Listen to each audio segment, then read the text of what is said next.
That's me. You're probably wondering how I ended up in this situation. Boxer, bili ka boxer dyan. Oh, bili tayo boxer. Namarigino, dadaan mo tayo eh. Sa palengke. Ron, ligo tayo Ron. Basta pag nabasa, pre, kontentan mo na lang kami, pre. For context lang, no? Sobrang init kasi niyan tapos ang haba pa ng bigat namin. Kaya nagkayayaan kaming mag-swimming. Kesa naman sa pinaplano pa na magiging drawing lang naman. Kaya biglaan na lang. Ipakbo ka dyan, oh. 100. Kaya on the way na kami agad dyan sa palengke, malapit lang din sa school, para bumili ng cycling. Kasi ayun lang daw yung pwedeng pang swimming doon. Kami cycling. Ito, bakit hindi ko to? 50. Sandal ng pero eh. Sandal lang, pre. Nawari siya sa atin. 50 pa isa. Lang ya. Nabili kami, pwede sukatin niya yun. Pag di ka siya, babalik mo. Pagkatalon mo, nalaglag. Sponsor pa ng mga ano. Di ba, mamaya pagkatalon ko Sponsored, oh.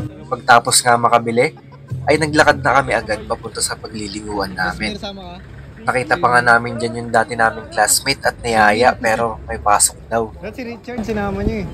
Magkaklase yung dalawa. Oo nga. Oo, di ba pasok yun? Absent siya. Hindi yun. Hindi sasama liligo.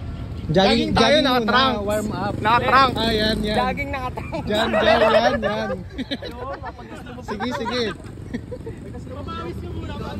Oh, yun. Wala naman tao eh.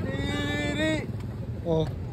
At pagdating nga sa sports center, ay may hindi inaasahang pangyayari. Sarado?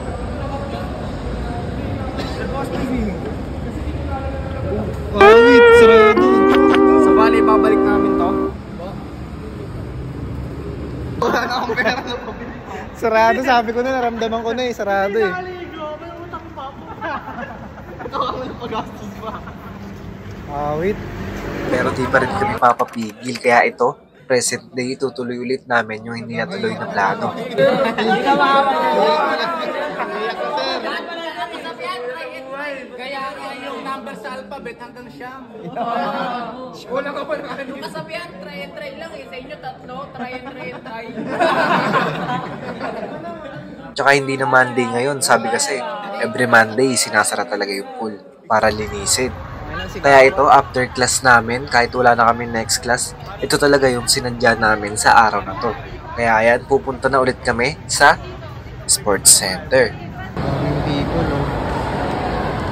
Napakarami nga palang tao ngayon sa sports center dahil may event yung Olpu. Parang Olpu buong Pilipinas ata yan sa sobrang dami nila eh. Pinarkila ba naman yung buong sports center? Bukas daw yung pool kahit na may event yung Olpu pero yun nga lang, alauna pa pwede. Pa alas 12 pa lang. Kaya ito, tamang antay ng oras. Tas nakakatanga pa kasi walang signal kasi sobrang daming tao talaga. Tapos sobrang init pa. Kaya ang sarap lalo mag-swimming.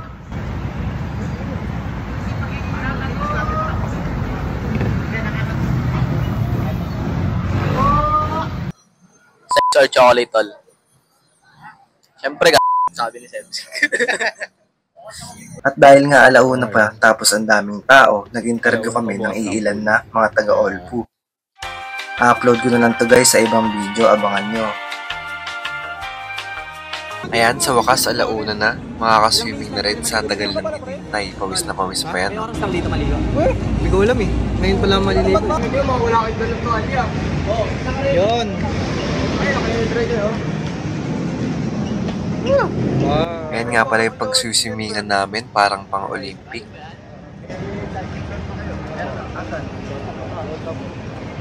Pag-aakyat namin, bihis agad, tas ligo time na. Vlogs. Karkar. Boss Karkar. Boss Saya, hindi.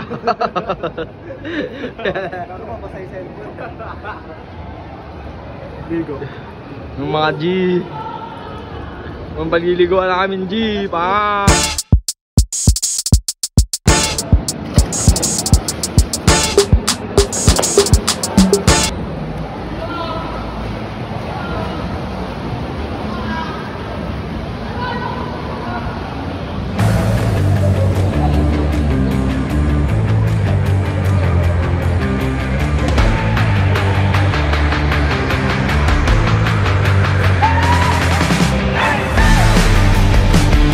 Ayun,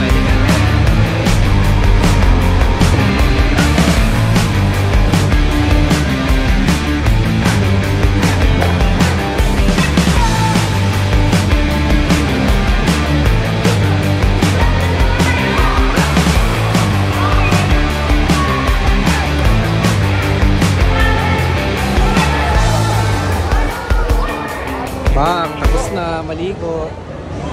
Ano ang umuwi nito? Pagkala lang yan. Pagkala nga lang yan. Riyan na. Tapos na. Uwi na kami mga G. Zoom in. Doon ka.